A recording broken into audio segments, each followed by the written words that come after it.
Yo, what's good with y'all, man? It's your boy DavidBWylin, and I'm back at it again with another reaction. We got serial killer murders kid and goes on Facebook Live. This title alone crazy, bro. 30th of June 2019, a 23-year-old man would go on Facebook Live. During the live stream, he would state that he was responsible for various murders and spoke out about how he nearly went on to kill further. Nothing ever in this world will come between me, lady. I really love you. I really love you. And I'm sorry. I'm sorry for everything I ever did to you and Emma. I'm sorry. I hope this is a lesson to you, bro. Like, make sure the next one just steer straight.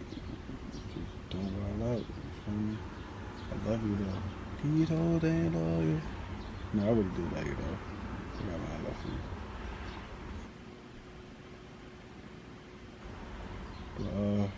Brienne, Yeah, this man you definitely lucky seemed thrown off. because I was gonna kill you. Like the last 5 days, I was gonna kill you. But I just kept letting you live because I've been chilling with Chrissy and like she be talking to you. Feel me? I'm gonna kill you and your girlfriend for real. But like, you lived. You are right now. A serial killer is typically a person who murders 3 or more people, with the murders taking place over more than a month and including a significant period of time between them. While most authorities set a threshold of 3 murders, others extend it to 4 or lessen it to 2. And well, this story lands in a sort of grey area between those statistics, as you'll find out shortly. Although serial killers may seem the norm, especially in the United States, due to the media coverage that surrounds them, they're actually quite rare, with roughly 2,000 active serial killers in the country. Of course, that number may seem huge, but you need to bear in mind that over 300 million people live in the United States, and that number's only growing. If you're interested in true crime, you'll be familiar with serial killers such as Jeffrey Dahmer, John Wayne Gacy, Harold Shipman, and even more recently, Lucy Letby. If you aren't aware, some serial killers, even after their convictions, are practically unknown. They go under the radar with only a handful of articles written about the whole case, even though there were multiple victims, just like today's video. Come with me then as we take a look into Terrence J. Matthews, the Facebook Live serial killer.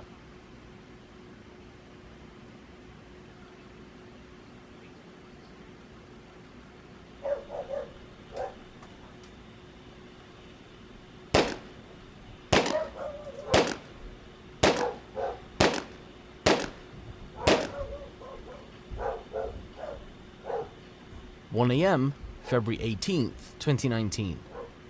Deputies from the Willingboro Police Department are responding to reports of shots fired on the 100 block of Millbrook Drive in Willingboro, New Jersey.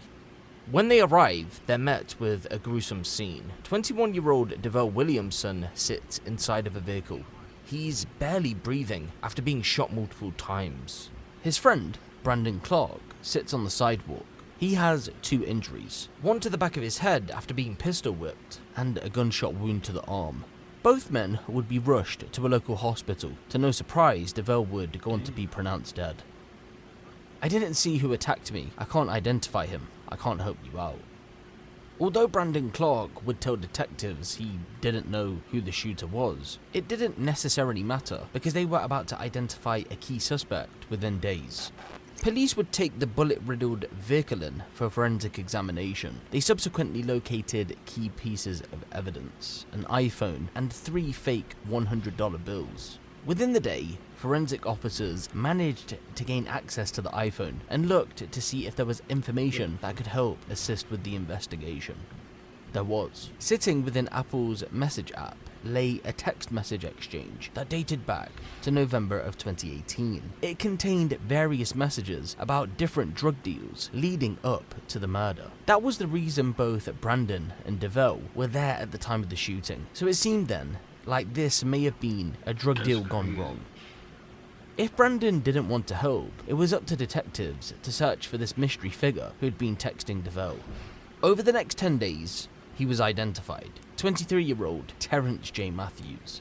On February 28th, 2019, Terrence was tracked down and brought in for questioning. "I was with Brandon and Devell on the day of the murder, but I was at home when the shooting took place."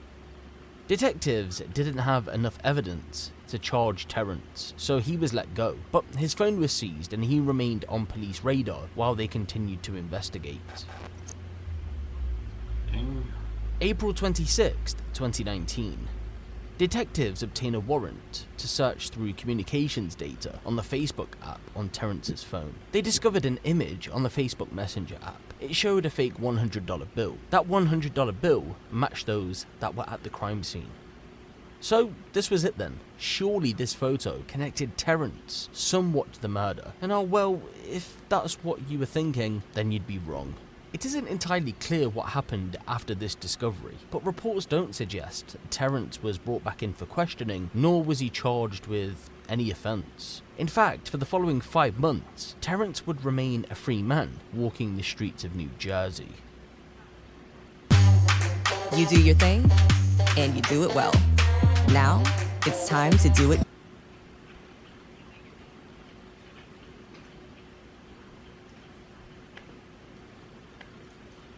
Hey, the lack of evidence is the lack of evidence, bro. You can't prove it, bro. You can't really just jump the gun with that. But that's crazy. The evening of June 19th, 2019. 22-year-old Cressida Williams is about to pull up to her home on the 100 block of Eastbrook Drive in Willingboro, New Jersey, after finishing her shift at work. She's ready to wind down, eat, and catch some sleep. But little did she know, she was moments away from coming face to face with a monster upon arrival. As Cressida approached her home, she was met by none other than Terrence J. Matthews. He grabbed her and pulled her inside the home. Cressida and Terrence had been dating for a while, leading up to the 19th of June, 2019. In fact, they had been that deep into a relationship that he too had lived at that same property. Although it should be noted, by June 19th, they had broke up, so it's unclear if he was living there at that time. Hours before the pair had crossed paths, they had a heated exchange on Facebook, although it isn't exactly clear what the argument was about. So Terrence getting physical was his response later on in the day to this argument. He didn't just lash out at Cressida though, something much darker had occurred because of this heated exchange on Facebook. As the pair made it into the house, Terrence dragged Cressida to the utility room. Her grandma, 67-year-old Jennifer Fussell, was on the floor. Her initial thoughts had been that maybe her grandma had collapsed, but she quickly found out that she had multiple knife wounds across her body. She'd been stabbed to death. Yes, ladies and gentlemen, Terrence had murdered her for the second time. However, it didn't stop there. Do you want to see your brother? He's upstairs. Cressida was dragged to the bathroom. There he was, 9-year-old Ishon Mathion Jr.